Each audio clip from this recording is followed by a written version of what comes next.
Support comes from Thomas Nelson Community College, now becoming Virginia Peninsula Community College, the first choice to start a career. Gain skills in fields like cybersecurity and education. More at tncc.edu. Support comes from Hampton Roads Community Foundation, partnering with donors from all walks of life to improve southeastern Virginia through grants, scholarships, and leadership initiatives. Learn more at hamptonroadscf.org.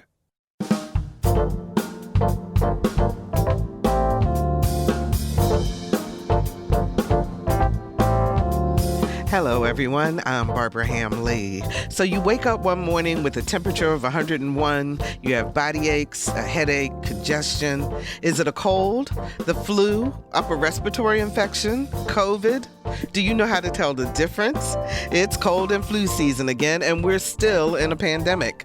Up next on Another View, our favorite cardiologist, Dr. Keith Newby, is here to answer your questions about self-care during the winter cold and flu season. Call us with your questions, 440-2665 or 1-800-940-2240. Another View will be right back after this national, regional, and local news from NPR and WHRV News.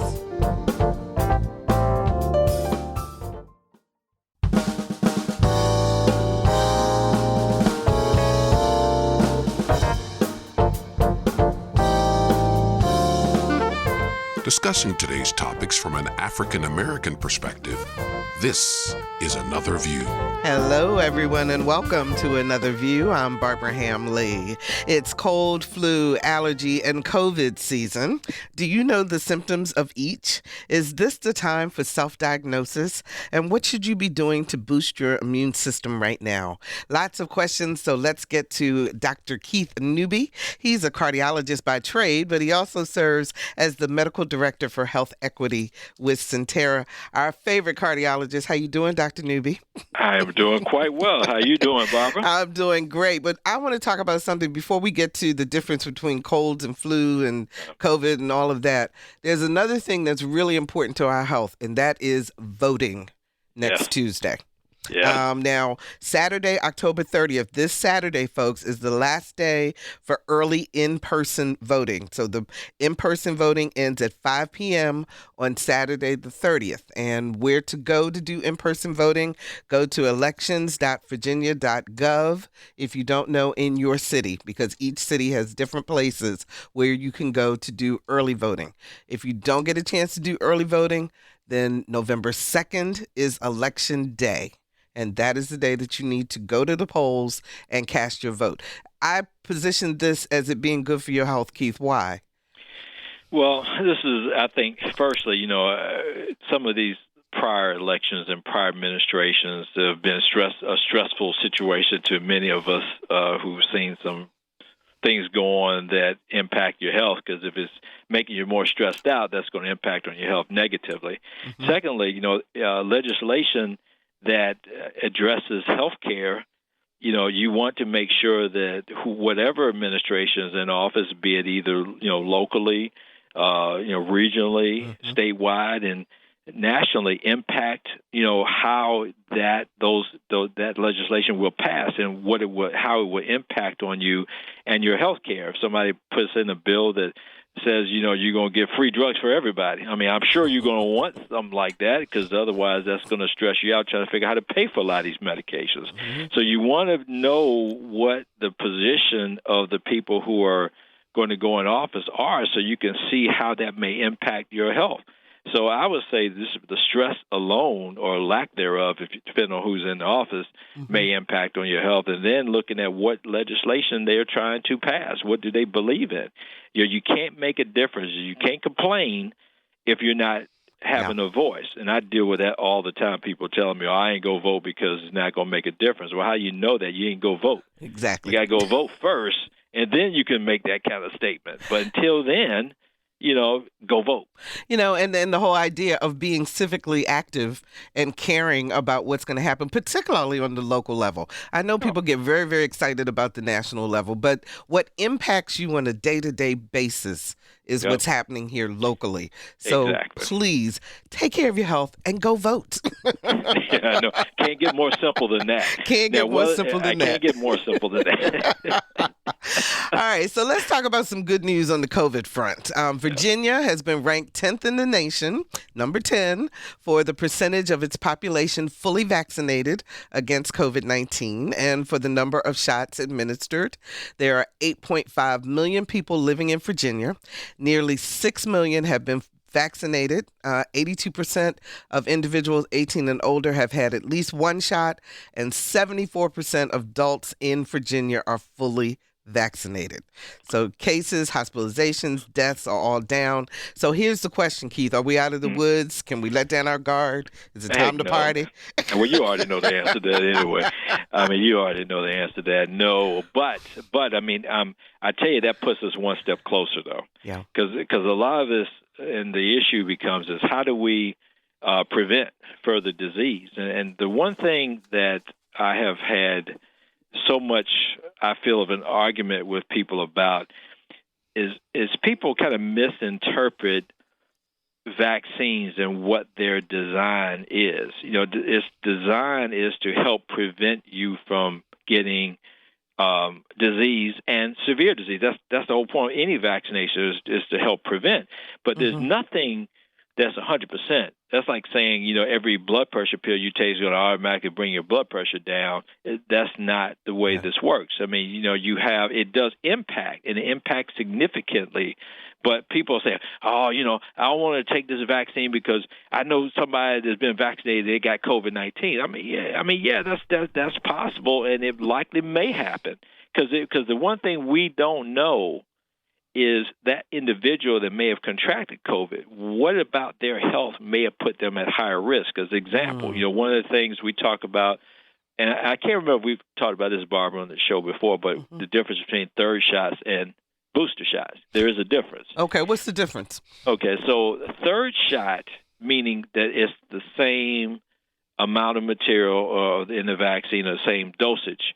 Because the third shot is designed for people who have had two shots, but their immune response did not reach what it needed to protect themselves. As an example, people who are, say, transplant patients, people who are cancer treatment patients who may be on chemotherapy, you know, these, and people who have, you know, who are on medications that suppress the immune system for things such as like lupus, rheumatoid arthritis, those types of medical conditions are suppressing one's immune system. So they get the two vaccines, and what they found was that their immune response was still blunted. So they really, when they looked at it, they weren't protected to their full amount. The third shot boosted their immune system dramatically when they did this in studies. So they looked at this strategically, and again, and I try to tell everybody that, you know, I'm a cardiologist, I'm a physician, you know, I'm a Christian man, but I'm a scientist. Part of the science is how do we prove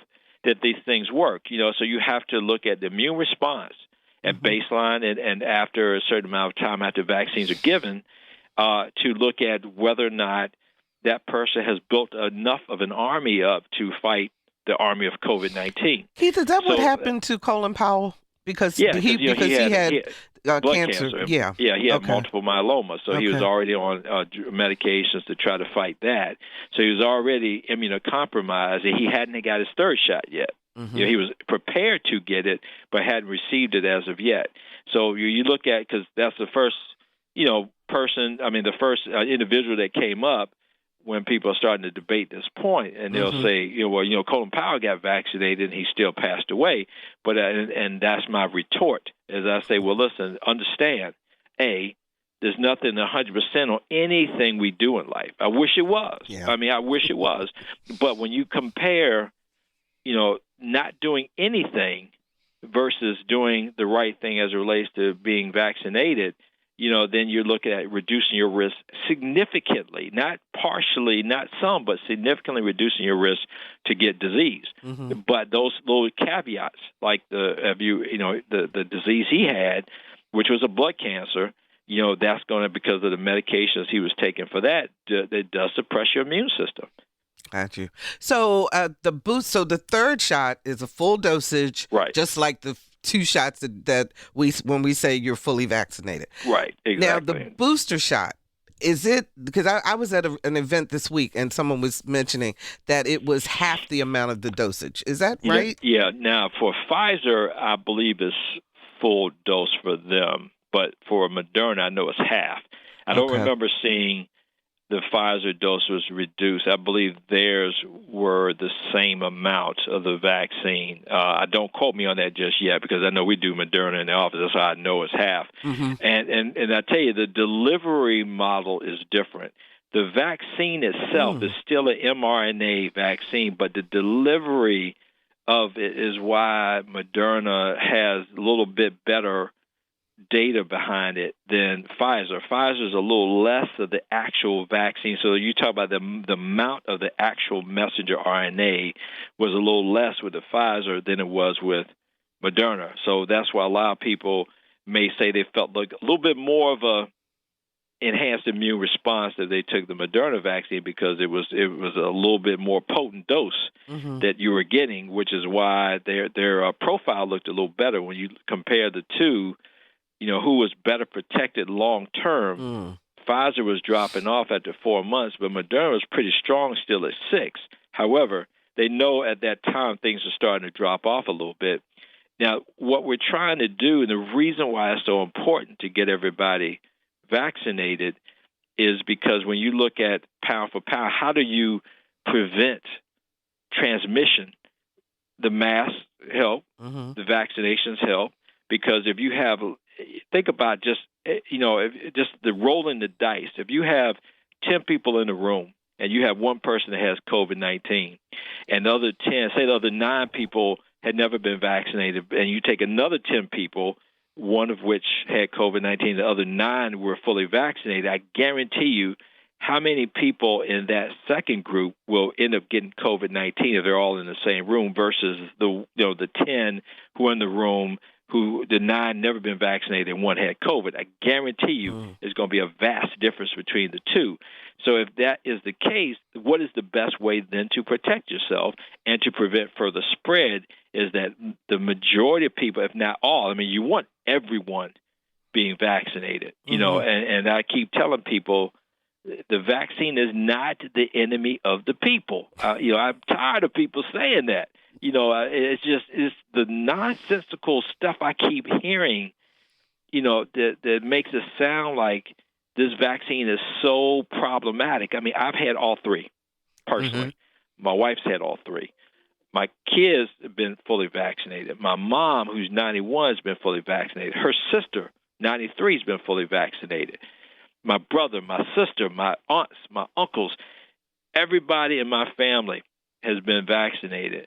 And everybody has lived to tell the tale. That's the big difference. I mean, everybody's making it sound like everybody dying that they get the shot. I mean, no. I mean, we've done 4,000 people in this office that I have. And we've had no deaths, no complications. And I know because I'm personally involved in every last one of them. Yeah, so, true. I'm saying all this to say I really am trying to get people away from believing the conspiracy theory stuff that keeps prevailing our world. It's not what people think. I mean, and I'm going on facts. What people are writing on social media, I mean, A, they're not scientists, and B, when you even look at people like, I think one of those websites that people can put their side effects on. Everybody's saying, there are people dying left and right. We see it on the website. I'm like, no, that website, anybody can put what they want up there. Anything. I mean, there's no regulation. There's no governing body that's looking at this stuff and then doing any investigation. I'm like, I would dare somebody to show me one death certificate that says COVID-19 vaccine as the cause of death. Yeah. I've not seen that at all. I'm not saying it can't ever happen. Don't misunderstand. But and you look at pound for pound, the percentage that you see that, you just weigh it all out. Somebody's being protected with the vaccine versus somebody not protected with the vaccine. There's no question in my mind which one is more favored to live and to be able to go on and carry on their life's activities is going to be the vaccinated group of people. Yes. 440-2665 or 1-800-940-2240 are the numbers to call to join our conversation. What questions do you have about getting your booster shot, about your children getting vaccinated, or telling the difference between the cold, the flu, and COVID, which we're going to talk about in a minute. Keith, let me ask you this before we move into the differences between those all upper respiratory issues. Your thoughts on mixing Pfizer, Moderna, J&J. Should you in general try to stick to the vaccine you got first, or does it really matter? I don't think it really matters. Okay. I never thought it really mattered. I actually been saying that from day one. I'm like, I was trying to figure out what's the big deal, but the problem is, and I want to, this thing has gotten too political, and people are itching to find something to complain about with it. And I think when they were originally doing the data, and I'm trying to caution people to remember this vaccine has not even been out a year yet. So it's still early in the game, so when you're collecting data, and you have to collect data first, you have to see, they did the preliminary studies, so all that was done. And it's like I'm telling people all the time, they the famous last words, it came out too soon. What's too soon? How do you define too soon? That's firstly. I said, we're in the middle of a pandemic where people dying every day. How long are we going to take to come out? We're going to wait till everybody's dead before we came out with it? I was going to say, because if they waited too long, then they would say it took too long. Yeah. No. That's really an issue. So I tell people, I say, listen, they have to collect information first. And they have done some preliminary studies where they looked at people getting, and I remember seeing that, I think it was in January or February, I saw some data where people were collecting mismatch of vaccines. Like somebody had a Pfizer, one Moderna here, whether or not there was any problems. Because what you want to do is make sure that your immune response is still comparable and that their side effect profile was comparable. So far, that has been the case. And I knew they would eventually get to the mixed match thing, because at this stage, what we want is shots in arms. That's what we want. Exactly. So whatever's available to that person, that's what we want. And just to recap to everybody, this is not a way to kill everybody off. Yeah. Now, don't say that. Are there side effects to the booster? Like they could possibly be side effects to the booster like they were for the original 2 shots? Of course. And I tell people all the time, don't be scared of side effects. Be scared of COVID-19. Because I had my 3rd shot, and did I feel something? Yeah. I will admit, the day after, I was tired. I was washed out tired. It lasted that day. The next day, I was fine again. Would I do it again? Oh, without question. I would do it every day if I had to protect myself from this stuff. So, yes, you may experience something, but again, COVID-19 vaccine side effects are very predictable. COVID-19 infection is not predictable. Absolutely. Let's take a couple calls, and then we'll come back to the differences between the cold, the flu, and COVID. Daryl is on the line from Newport News. Hi, Daryl. You're on the air. Hi, Barbara. I always enjoy the show. Thank you. I'd like to make 2 points. I think the government has done a poor job of PSAs. For example, my mother, point 2, my mother had tuberculosis in the 40s, no vaccine. She was sent away to a sanatorium at age 17 to be isolated. So when people get upset, the government's making me take this shot, think about what they had to do in the 40s. And I just think we come up with one excuse after another to vote or give blood or give, you know what I mean? Yeah, what to do with vaccines. Okay, Daryl, thanks so much. Man. Go ahead, Keith. Daryl's my man. Daryl, you all right with me, bro? I'm gonna tell you. I've said that from day one, and I fought both administrations for doing poor messaging. And you, Barbara, you and I have had that conversation before. To me, it really it's just been poor. It's not consistent. Right. There needs to be a unified message that goes out, so people can buy confidence because it's not changing every 5 seconds. And we know because COVID-19 is new, and I will say this. We know there's a lot of things about COVID-19 we have learned over the last year and a half, almost 2 years now. And so there's a lot that we have learned, and there's a lot of things we didn't know. And what I have told people, the way I would have run that show was to say, listen, what we know right now is this. However, as we learn more, I may have to come back and make changes, not because I'm flip-flopping, but because we've learned information now that we did not know 6 months ago. And that's the part that they failed to do. They came out with these broad statements and did not caveat it. And so it made it seem like they didn't know what they were talking about, or they were just switching in midstream. Yeah. So that consistency is very, very important. All right, let's talk about the cold, the flu, and COVID, because people start coughing, and should they run to the pharmacy and get a COVID test right away, or how do you tell the difference? Because we're in that season now where all three of these disease and upper respiratory infections, allergies, all of that is playing into this this year in particular. Well, I think like anything else, a lot of it is a judgment call because remember the COVID-19 is a form of coronavirus, which is a cold virus. It's just supercharged, virus.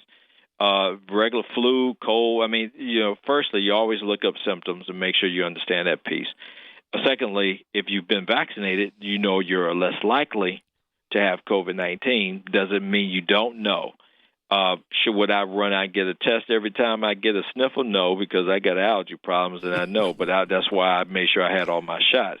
I always say you have to let your best judgment guide you. Look at what you've done. Like an example, I mean, I'm in the healthcare world, so I have to be around people all the time. Now, I'm always masked up. I mean, right now I'm in my office talking to you. My door's closed.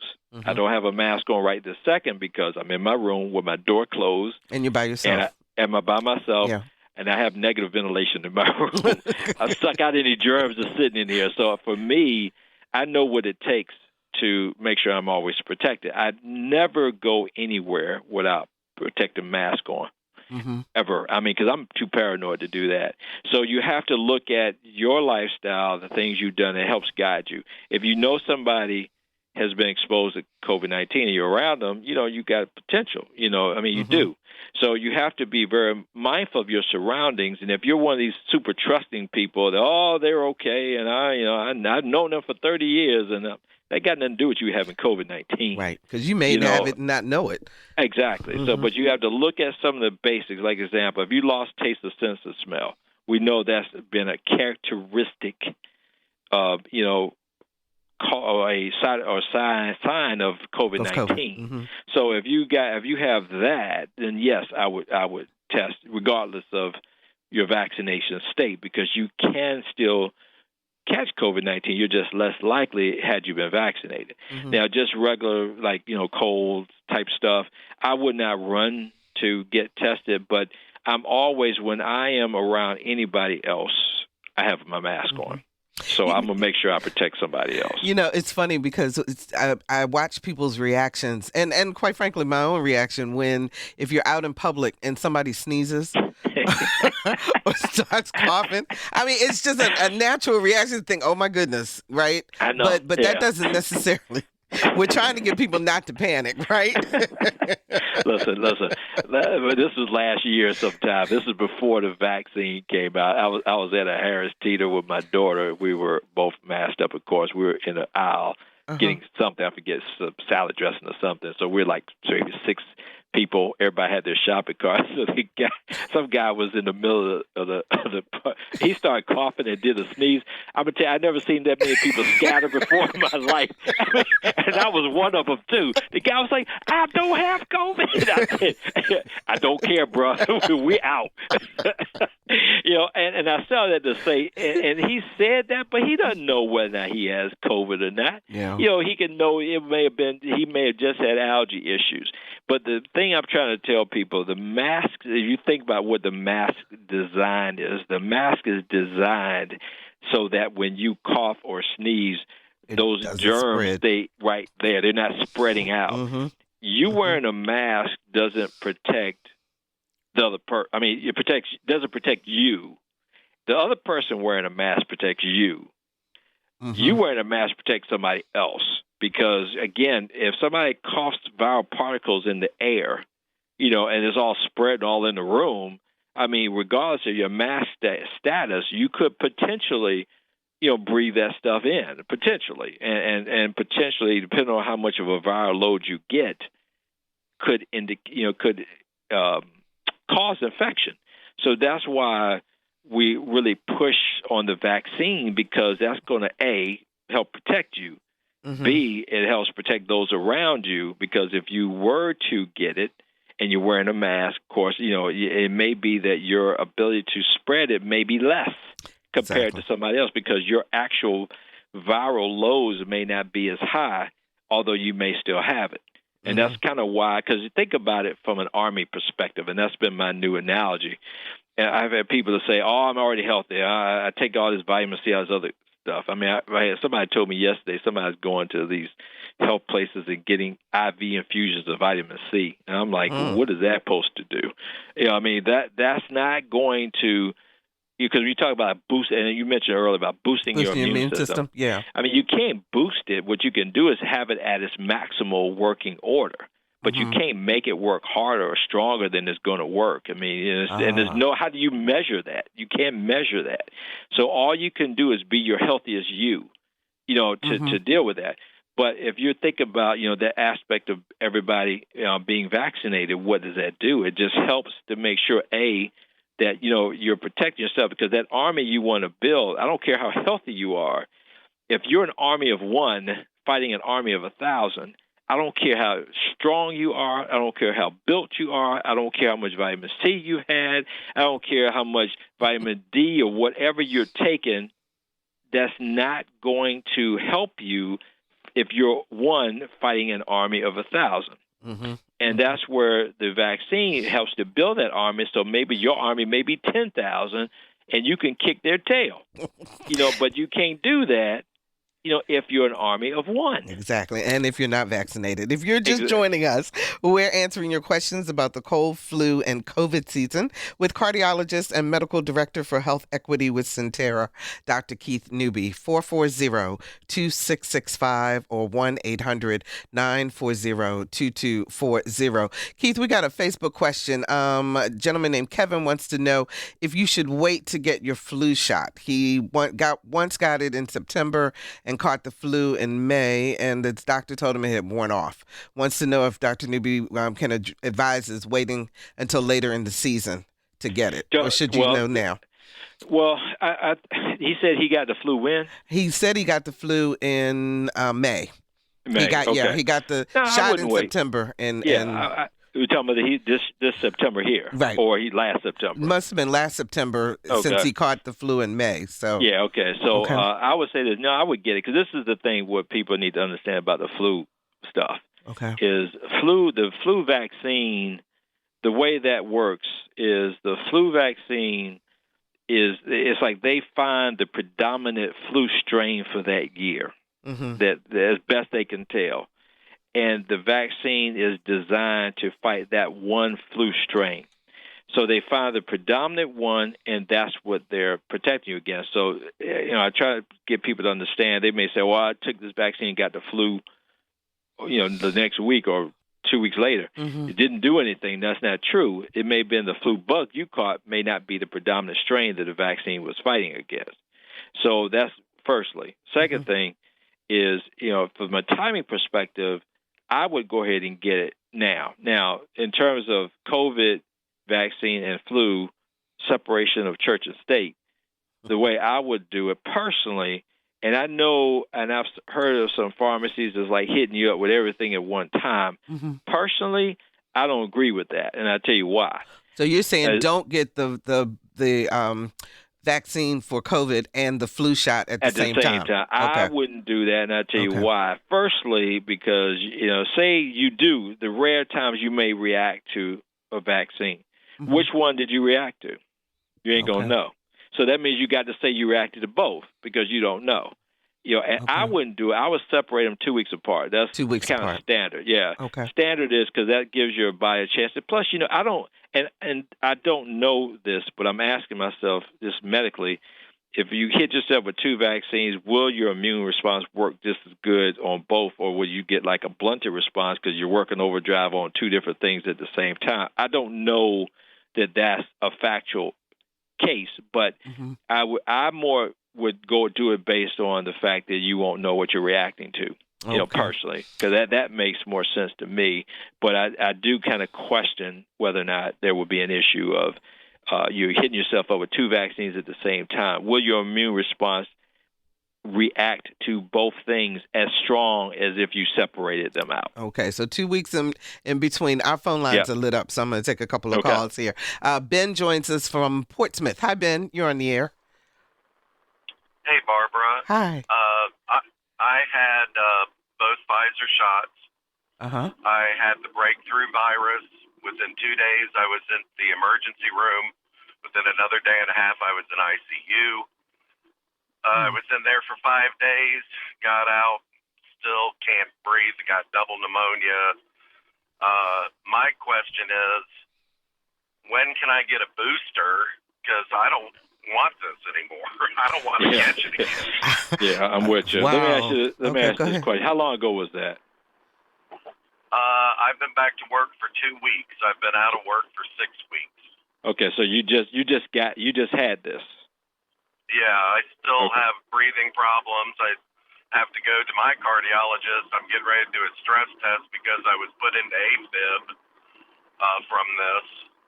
They got me on blood thinners and all that kind of stuff. But I want to know when I can get the booster. Okay. Well, the first question would be whether or not, what characteristically you got let me ask you, your second shot for COVID-19 was given when? The second shot, how long ago? April. Okay. So this is the thing. To answer the question, you can get it 6 months after your last shot. So this is the thing with COVID, and a lot of people, and I want to clarify this one piece. A lot of people thought that they're telling patients, you got to wait 3 months. That's really not true. I tell you what the issue becomes. If you look at the package insert, what it says is you can actually get the vaccine if you have active COVID, but if you were asymptomatic, they recommend, you could get it even during active COVID infection if you look at the package insert. And I remember reading that because everybody was saying 3 months. The reason why they originally said 3 months was back in, last year when the vaccine first came out, it was hard to get. So they kind of thought, let's vaccinate people who have never been exposed to COVID because we know once you've been exposed that you had at least 3 months of antibodies that you could count on that would protect you from reinfection. So that's how that 3 month deal came out. It wasn't that you have to wait. Now, if you're still having active symptoms, then the question is it just residual or is it like the AFib you're having, these other things going on? I don't know. That's where I would ask you to ask your doctor about timing. My folks, I say take it. I'm like, take it. I would say if you're 6 months out, go ahead and get it. I would recommend that personally, but I would say check with your doc and make sure they're on board with however they would recommend. But personally, I would say get it as soon as they're 6 months is out from April, which I think is now. Yeah. Okay, yeah. Ben, we wish you the best. That's a lot. Thank you so much for the call. Anytime. We appreciate that. 440-2665 or 1-800-940-2240. Bob joins us from Virginia Beach. Hi, Bob. You're on the air. Yeah, good morning. Good morning. Yeah, my question. Well, Afternoon now. Yeah, I guess so. Well, What's your I'm 90 years old. Give me a break. Okay.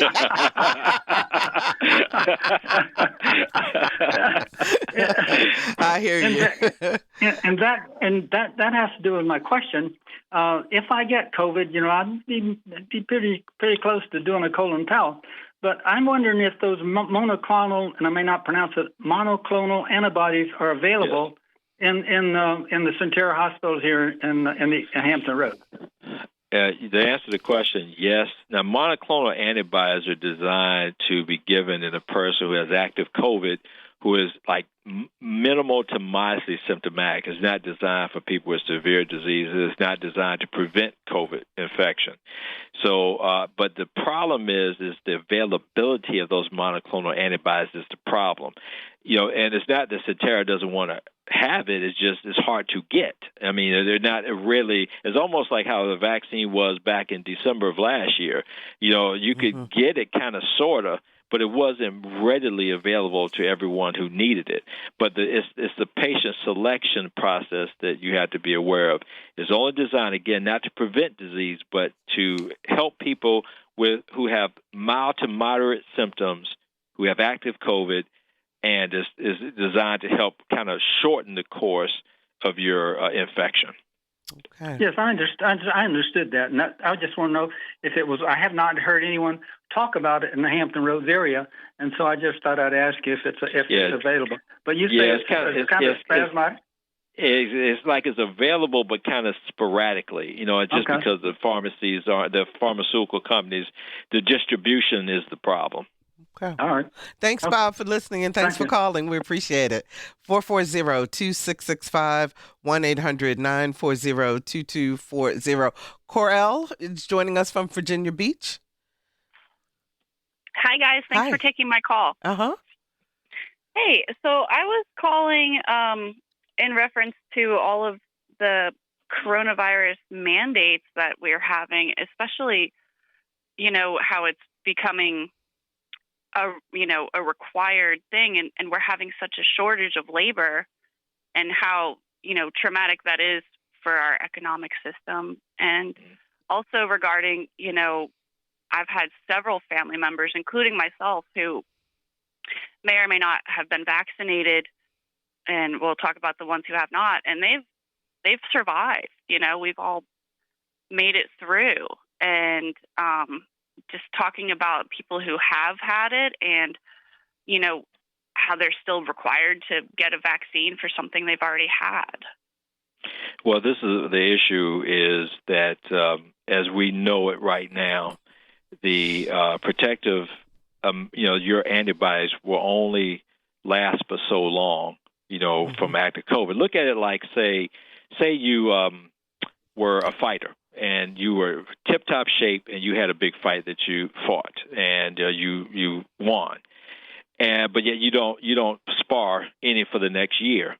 Then you have to do another fight. If you go on that fight cold, what's the likelihood of you winning? Probably not great, not because of anything other than you haven't been sparring in a year. Mm-hmm. Look at your immune system is the same way. When you don't expose it to things in a safe way, the antibodies eventually are dissipating away, so that does put you at risk to potentially recontracting it. But understand this. This is not like say somebody has kidney failure, and if they decide to go on dialysis or not, the only person they're really affecting is themselves, other than the family who loves them and doesn't want to see them die because they don't go on a dialysis machine. Mm-hmm. And this thing, you can infect other people.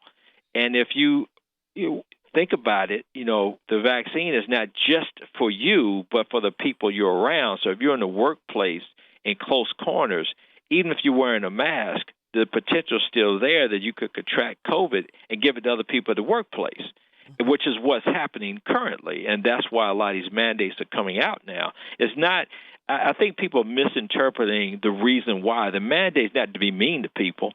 Because I'm a healthcare professional. I'm trying to keep people safe and alive. You may have gone through it successfully in your other family members, and that's a blessing.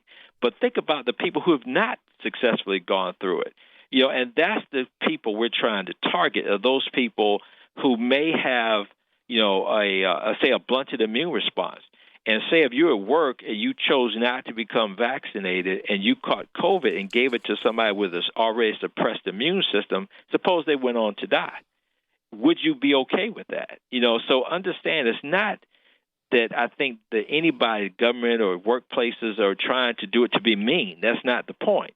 The point is, how do we protect each other in a way? And listen, I've had to get tons of shots all my life, go to school, and I had no problem with it, and I'm sure you probably had to as well.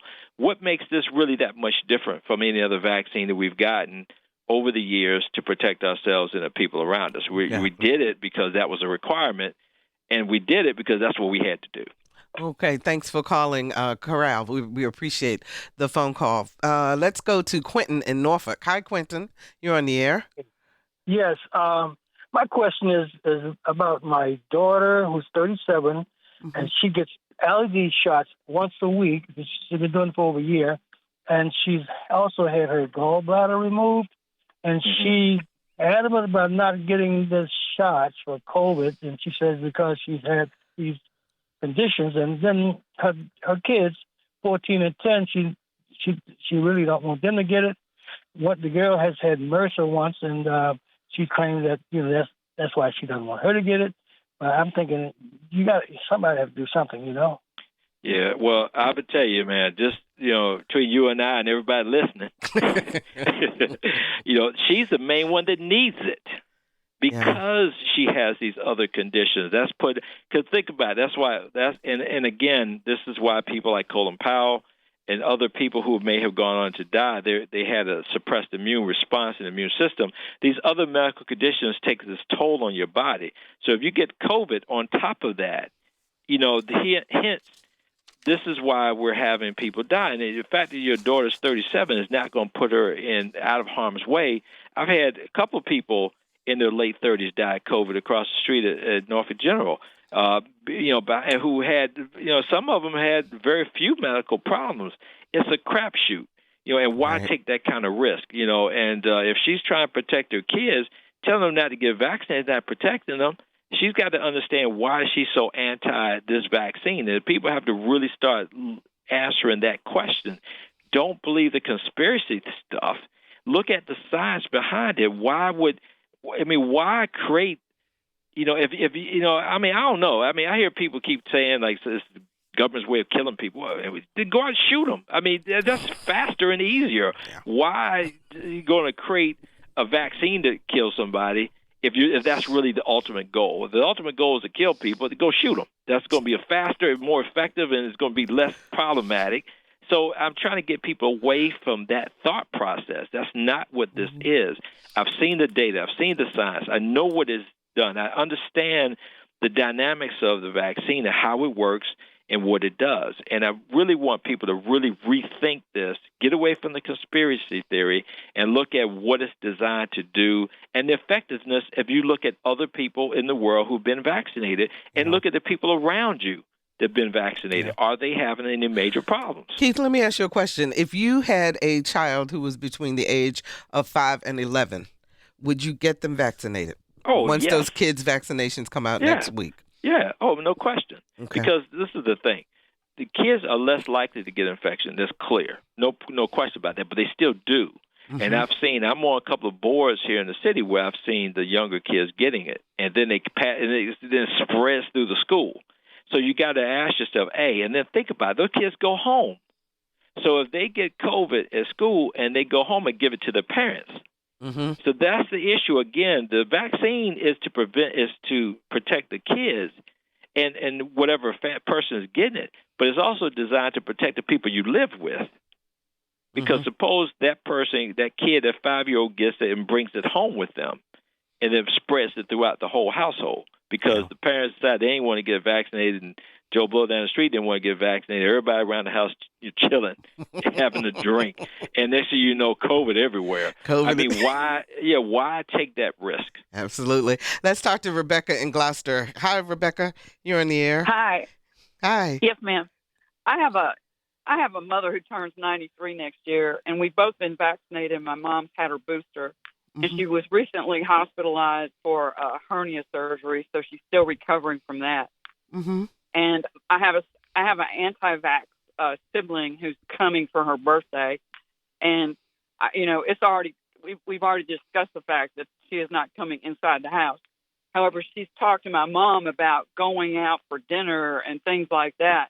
And I just don't feel comfortable with my mom with her age, plus she has COPD, and going to a restaurant at this time with unvaccinated, with even if we're 6 feet apart. Yeah. I was just wondering what your thoughts were on that. Actually, Rebecca, you bring up a really good point, too, because, Keith, to add on to her question, with the holidays coming, and you've got family members in particular who are not vaccinated, how do you handle that? Tell them they can't come. I mean, I don't have no problems. I'm going to tell you, I'm trifling when it comes down to this kind of stuff. I'm going to tell people I have no qualms telling family members that are hard-headed, you ain't coming here. Because the bottom line is you're protecting a 93-year-old woman.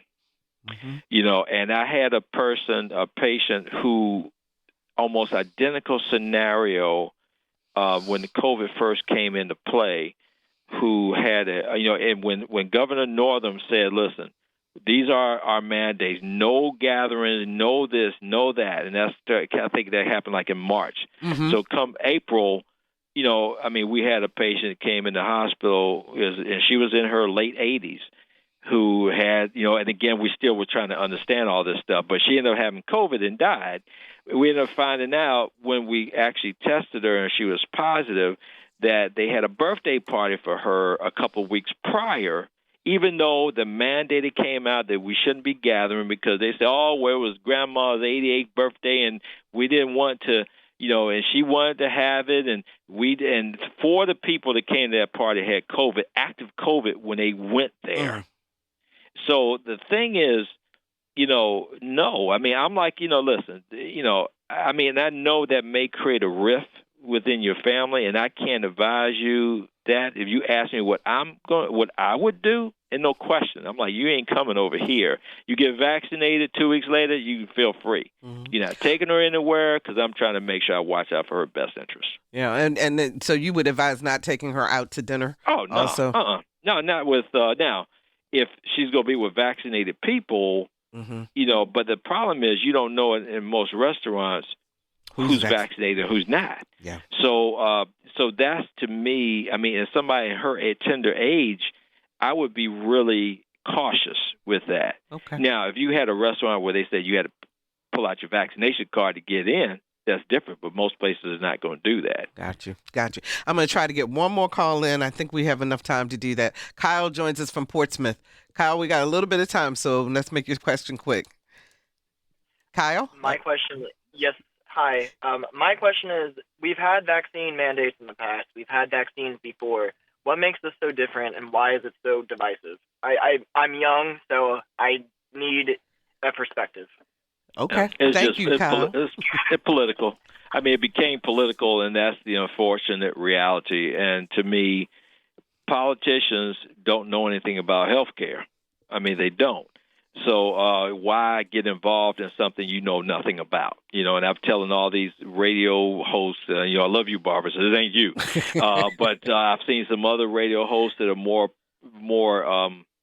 political type folks who are making this into something that it's not.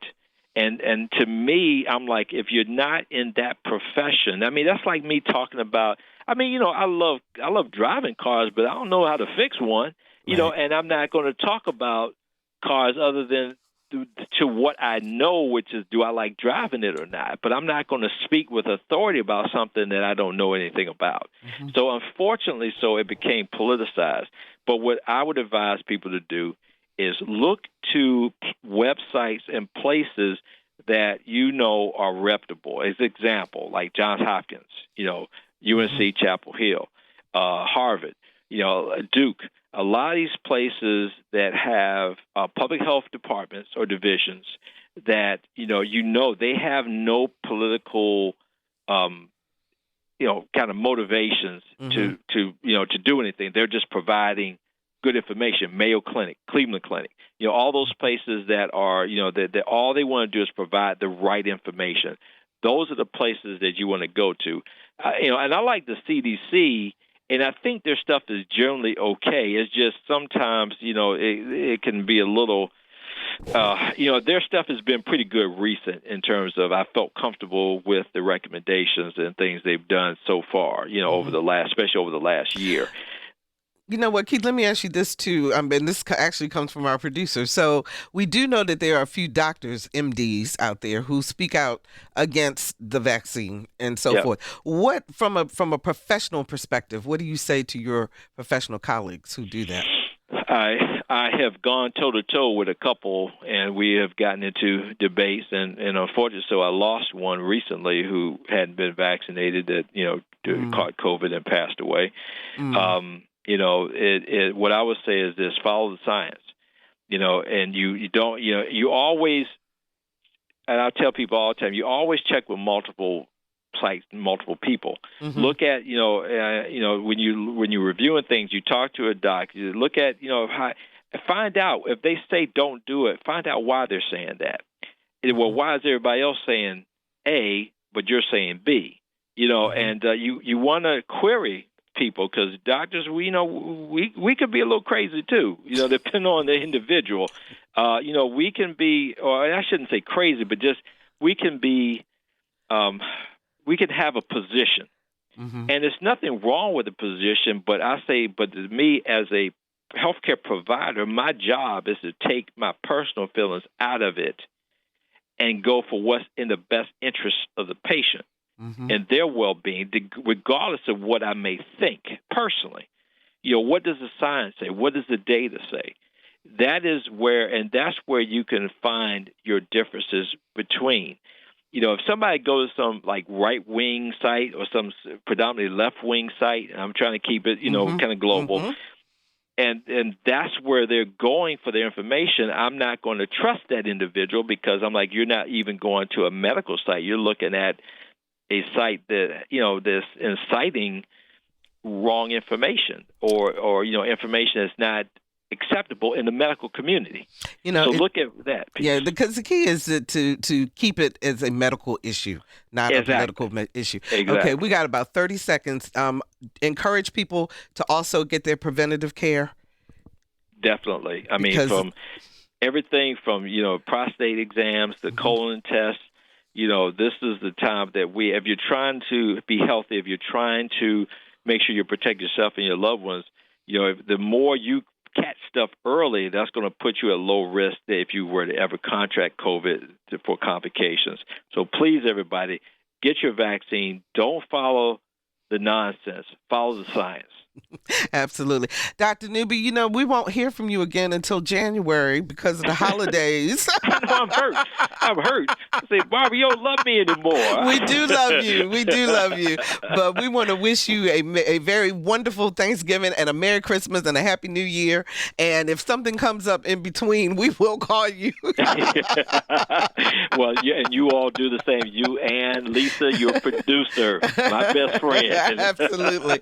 Thanks so much for joining us today. We really appreciate it. Take care now. All righty. Thank you. All righty. Bye-bye. There's lots of good health information in today's show. So do me a favor and share this show with a friend. You can find the podcast for this show and all of our shows at anotherviewradio.org.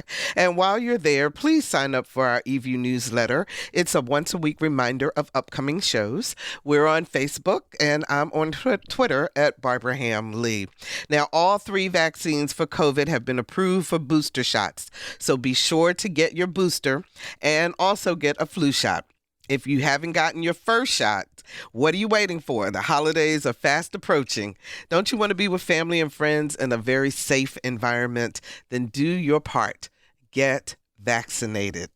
We are looking forward to that. Don't forget to vote on November 2nd, or if you'd like to do early voting, October the 30th at 5 p.m. That's your deadline. Next week on Another View, analysis of the Virginia elections with Dr. Eric LaVille and Dr. Will Leviste. So be sure to go out and vote. Our theme music is an original composition created especially for Another View by Jay Sennett. Lisa Godley is our show producer. Todd Washburn is our audio engineer, and Dr. Barry Graham answered our phones. I'm Barbara Ham-Lee. Stay safe, everyone, and be sure to join us again next Thursday at noon for Another View.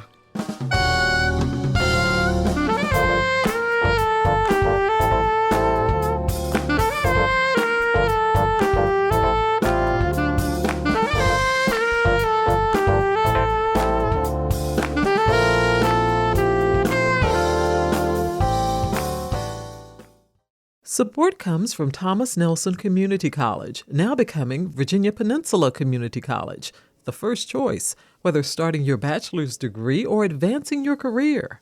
More at tncc.edu.